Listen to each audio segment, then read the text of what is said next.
Le candidat de l'opposition au Mali, Soumaïla Cissé, rejette à l'avance les résultats du second tour de la présidentielle entachés selon lui de fraude. Il a appelé la population à se lever.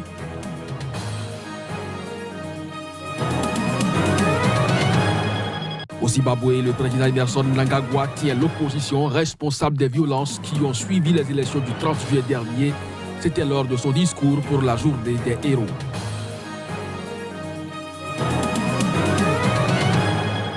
En Tunisie, le président Béji Caïd Essebsi a annoncé lundi le dépôt d'un projet de loi faisant de l'égalité entre hommes et femmes le principe par défaut lors de la répartition de l'héritage.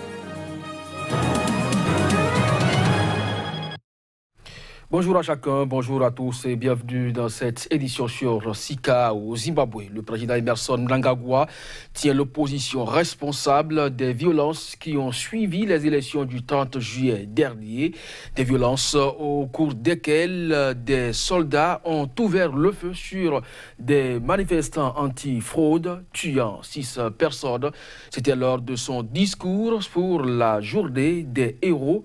Le chef de l'État a également convié les Zimbabwéens à dépasser la période électorale et à regarder vers l'avenir. Le président Emmerson Mnangagwa a prononcé ce lundi le traditionnel discours de la journée des héros de l'indépendance. Un discours dans lequel il a appelé les Zimbabwéens à mettre la période électorale derrière eux pour embrasser l'avenir. À cette occasion, le chef de l'État sortant, réélu selon les résultats de la commission électorale lors de la présidentielle du 30 juillet dernier, a répété que le scrutin avait été libre, équitable, transparent et crédible, accusant l'opposition des violences. Le 30 juillet 2018, vous vous êtes levé et vous avez parlé fort et clairement.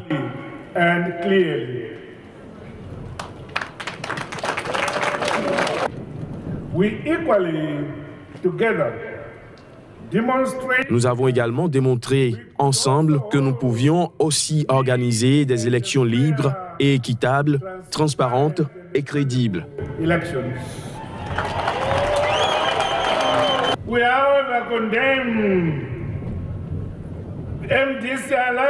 Nous condamnons cependant la violence inspirée par l'alliance du MDC après nos élections libres et équitables, des violences qui ont entraîné la mort de certains de nos concitoyens innocents.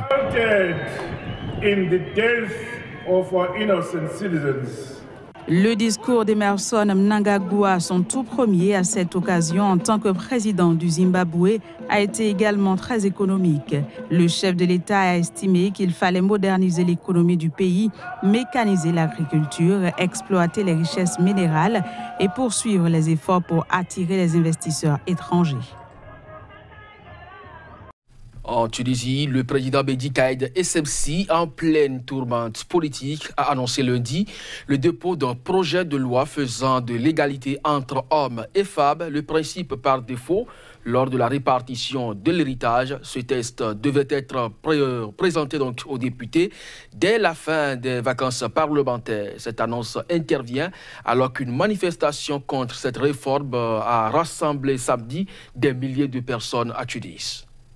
Un projet de loi faisant de l'égalité entre hommes et femmes le principe par défaut lors de la répartition de l'héritage sera présenté aux députés en Tunisie dès la fin des vacances parlementaires.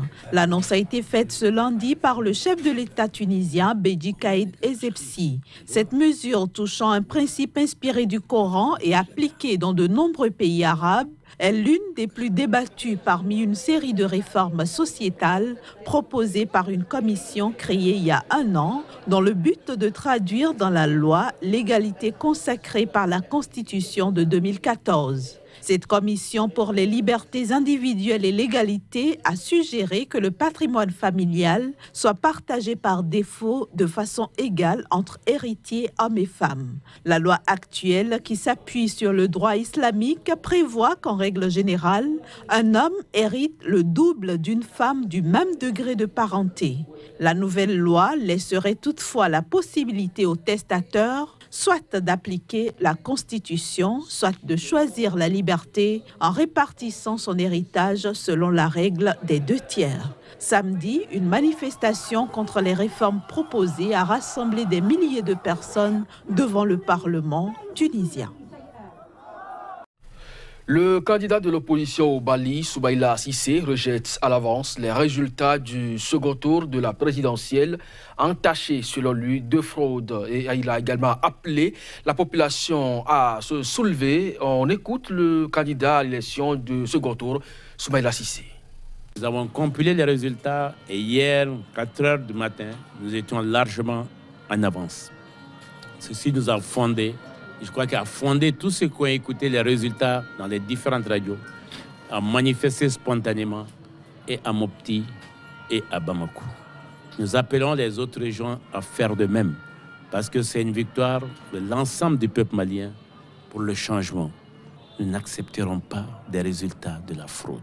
Que ceci soit clair, et que la responsabilité de la fraude, la responsabilité de ce qui va arriver dans le pays est du camp du président de la République. Une épidémie de choléra a fait 13 morts sur 1 millier de malades recensés dans la région de Maradi, la capitale économique du Niger. L'information a été rendue publique par les autorités nigériennes et l'ONU ce samedi.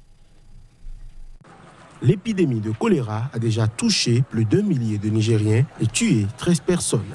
Les malades, dont une cinquantaine, ont été recensés dans les quartiers de la ville de Maradi. Selon les autorités nigériennes et les organisations humanitaires travaillant dans le pays, 993 personnes souffrant de la maladie ont été recensées à la date du 7 août, notamment dans des quartiers de Maradi, la 3e grande ville du Niger. Parmi eux, des enfants âgés de 1 à 15 ans, selon les Nations Unies. Et selon le Bureau de la coordination des affaires humanitaires OCHA de l'ONU de Niamey, les 3 premiers cas ont été admis au centre de santé intégré de Nielwa dans la nuit du 4 au 5 juillet en provenance de Libya au Nigeria voisin. Des chiffres qui pourraient rapidement connaître une flambée en raison des inondations liées aux fortes pluies dans la zone infectée.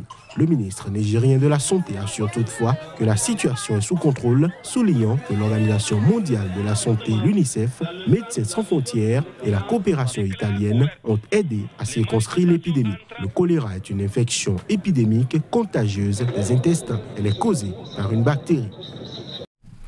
En Égypte, les forces de sécurité ont tué 12 personnes suspectées de terrorisme dans un affrontement dans le nord de la péninsule du Sinaï. Dans cette région, en effet, une vaste opération militaire cible le groupe État islamique. Reportage. Les échanges de tirs ont eu lieu dans la ville d'Al-Arish après que les autorités aient reçu des informations sur la présence d'éléments terroristes cachés dans la région, selon une source au ministère de l'Intérieur. 12 terroristes ont été tués sans faire état de victimes parmi les forces égyptiennes, a ajouté cette source sans préciser la date de l'affrontement. Des pistolets, des munitions et des engins explosifs ont été retrouvés sur les lieux. Selon des chiffres officiels, plus de 200 djihadistes et une trentaine de soldats sont morts depuis le lancement le 9 février dernier de l'opération militaire baptisée Sinaï 2018, visant à déloger des djihadistes de la branche locale de l'EI du nord du Sinaï dans l'est de l'Égypte. Le 5 août, l'armée égyptienne avait annoncé avoir tué 52 djihadistes au cours des derniers jours dans cette région. Pour rappel, depuis la destitution en 2013 par l'armée du président Mohamed Morsi, issu des frères musulmans, les forces de sécurité affrontent dans le Sinaï des groupes extrémistes, dont l'EI. Des centaines de policiers et des soldats ont été tués dans des attaques djihadistes. Les organisations de défense des droits de l'homme ont dénoncé à plusieurs reprises les conséquences sur les populations civiles de la campagne menée par l'armée. Et voilà donc qui referme l'actualité. On retrouve l'instant sport avec Johannes Toine dans un court instant.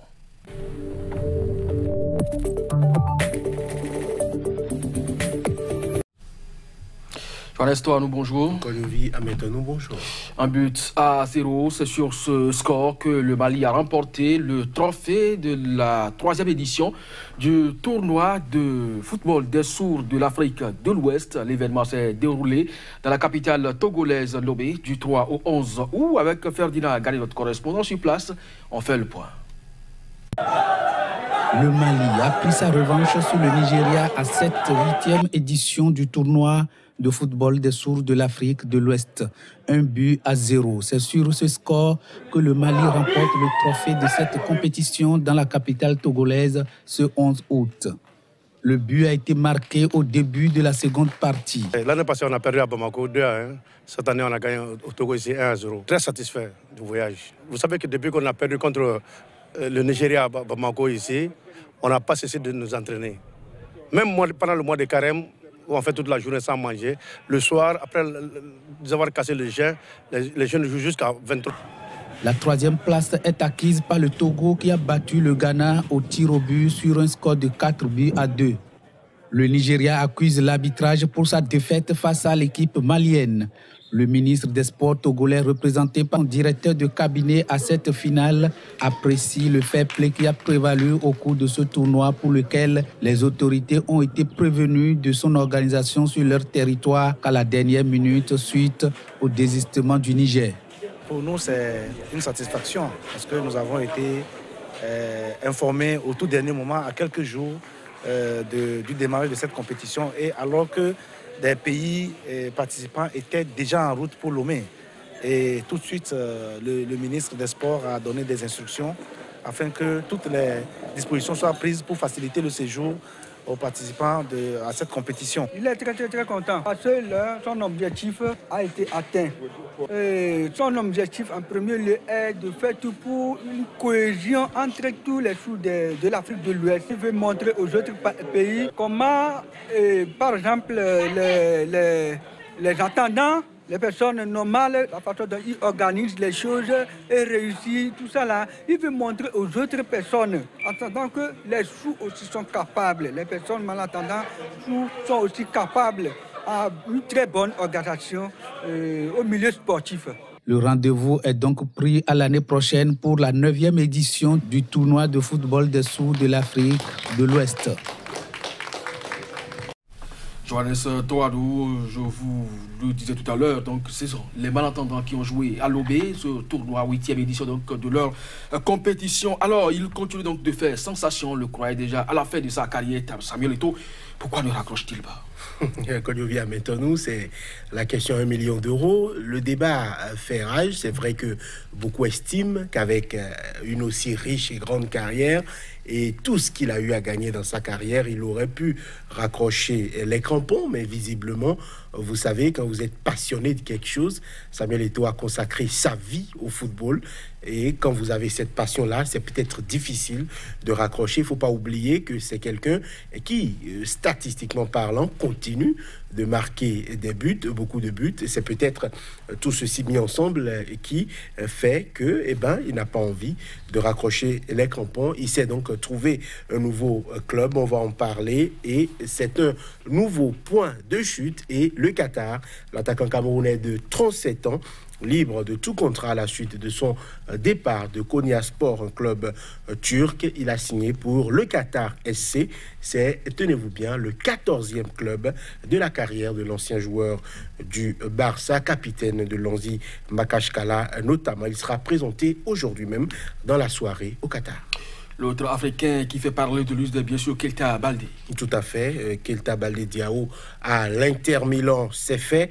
Il est un joueur donc interiste. L'attaquant sénégalais de l'AS Monaco a passé sa visite médicale en Lombardie et a été officialisé dans la foulée par le club interiste. Le joueur de 23 ans, prêté une saison par le club du Rocher, un prêt payant de 6 millions d'euros assorti d'une option d'achat de 40 millions d'euros. Il était arrivé l'été dernier à Monaco en provenance de la Lazio Rome. Il n'a donc pas vécu une saison idéale sur le Rocher, il faut l'avouer. Il n'a pu inscrire que 8 buts en quelques 23 matchs de Ligue. C'est quand même un score prometteur qui fait que l'Inter Milan a eu eu envie de miser sur lui pour essayer d'aller à l'assaut de la Juventus pour le calcio italien. Alors, ça ne s'est donc le marché de transfert ne s'est pas arrêté au niveau de Eto'o ni de Keita Baldé. Il y a d'autres transferts qui ont eu lieu dans la période. Tout à fait. C'est Méziane Maolida. On démarre par lui, comme annoncé.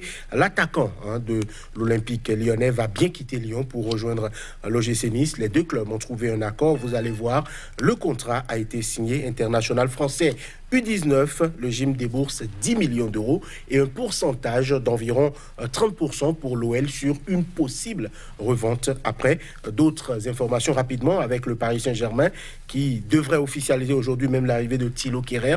C'est un jeune défenseur central du Schalke 04. Il vient donc d'Allemagne, jeune défenseur central, champion d'Europe Espoir en 2017 notamment.